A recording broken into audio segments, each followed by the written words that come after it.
जय श्री राम, जय बजरंगबली। हनुमान जी आज के कलयुग में बहुत जागृत देवता हैं और अभी भी गंधमान पर्वत में विराजित हैं। वो पांड उसमें महाभारत श्रीमद् भागवत के अनुसार कि आज भी वो जागृत रूप में हैं और हनुमान जी बहुत जल्दी प्रसन्न भी होते हैं और काफ़ी सुपरमैन पावरफुल, जो भी बोलिए, काफ़ी सुपरमैन ही मैं कहूँगी उनको, पवन पुत्र हनुमान को। तो बचपन से उनकी लीलाएं काफ़ी अद्भुत रही हैं। सूर्य को उन्होंने निगल लिया था और उनके जो गुरु थे वो सूर्यदेव भगवान थे।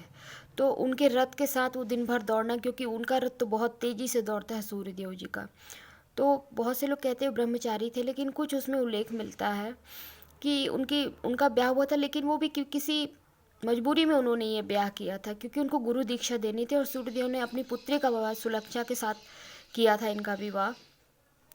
तो वो उन्होंने मजबूरी में किया था, क्योंकि उन्हें गुरु दीक्षा देनी थी। 9 विद्याएं ग्रहण करने के बाद उनकी 4 विद्याएं ऐसे शेष रह गई थी कि जिसके लिए विवाह करना जरूरी था। तो इसलिए उन्होंने सूर्यदेव की पुत्री से विवाह किया था। और हनुमान जी जहाँ भी राम कथा चलती है या 24 घंटे का मानस रखा जाता है, या कहीं भी रामचंद्र जी का अगर राम कथा चल रही है या कोई वैसे भी उनका रामचंद्र जी का भजन गा रहा है, तो वो बहुत प्रसन्न होते हैं। उस जगह पे कहीं ना कहीं अपने भक्तों को दर्शन देने जरूर आते हैं। इसलिए हनुमान जी को सबसे पहले प्रसन्न, तो आप राम राम श्री राम जय राम या रामचरित का मानस का पाठ कर सकते हैं अगर हनुमान जी की कृपा। तो वो बहुत खुश होते हैं, बिना किसी धूप बत्ती, बिना किसी उसके, वो रामचंद्र जी का अगर आपके मुख पे नाम है राम जी का, तो हनुमान जी अपने आप ही उनकी कृपा आपके ऊपर बरसने लगेगी, ऐसा कहा जाता है। और रामचंद्र जी की कृपा पाने के लिए उनके परम भक्त रहे हनुमान जी। तो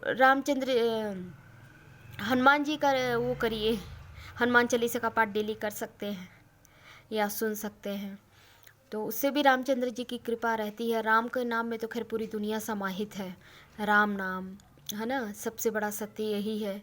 और रामचंद्र जी के बिना कोई भी कहीं भी किसी भी उससे भवसागर से पार नहीं पा सकता है। जो राम नाम का सुमिरन करता है, राम नाम का टिकट कटाता है, राम नाम का जाप करके टिकट कटाता है, वही बैकुंठ लोक जाता है। ये भी है, हरे कृष्ण कृष्ण कृष्ण हरे हरे, हरे राम राम राम हरे हरे। ये मंत्र का जो 33 करोड़ या 33 लाख अगर जाप कर लेता है, तो उसको यह है कि नरक की यातनाएं नहीं भोगनी पड़ेगी।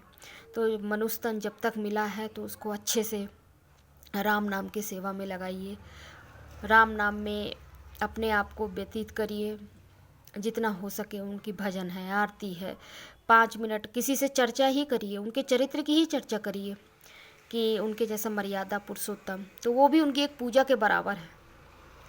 और उसके साथ ही साथ जैसे पशुओं को खाना, पहली रोटी गाय को निकाल के दे दीजिए, या ऊपर चिड़िया छत है तो थोड़ा सा दाना या कुछ भी, रोटी पूरी कुछ भी उनको दीजिए, उनकी सेवा करिए। आज शनिवार है तो चींटियों को पंजीरी भूंज करके उसमें शक्कर मिला करके, यहाँ पे चींटियाँ आती हों, दर्रे पे हों, वहाँ पे डालिए, तो वो डालने से शनि देव की कृपा बनी रहती। काली चींटियाँ कभी भी, ये सोचिएगा, कभी काटती नहीं हैं, शनि देव का प्रतीक होती काली चींटी। तो ये सब हम छोटे मोटे उपाय कर सकते हैं अपने जीवन की कठिनाई से, क्योंकि कलयुग है। मैं तो मानती हूँ कि जो भगवान की शरण में नहीं है, चाहे वो कितना भी अमीर हो, बल्कि गरीब सुख की नींद सो सकता है। थोड़ा पैसा कमाया, दिन भर खाया, अपना एक दिन के कमाने को खाया और रात में कहीं भी जहाँ जगह मिली सो गया, वो सुखी है। लेकिन हम मिडिल क्लास वाले और जो बहुत अमीर है, उनको भले ही कभी, मतलब मैं नहीं कहती भाई, जिसके पास भगवान ने जितना सुख दिया है, जितना वो दिया, उसके अच्छे कर्मों का फल है। जब हमारे कर्म अच्छे होते तभी तो हमारे ऊपर भगवान की कृपा बरसती है।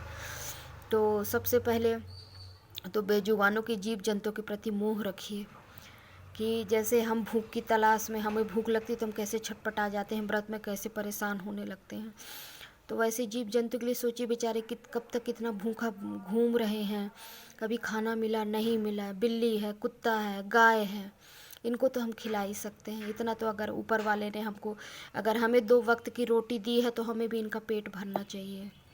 यह तो बहुत बड़ी मतलब पूजा है। अगर बेजुबानों को, जो बेचारे भटक रहे हैं, उनको पानी है, खाना है, देना चाहिए।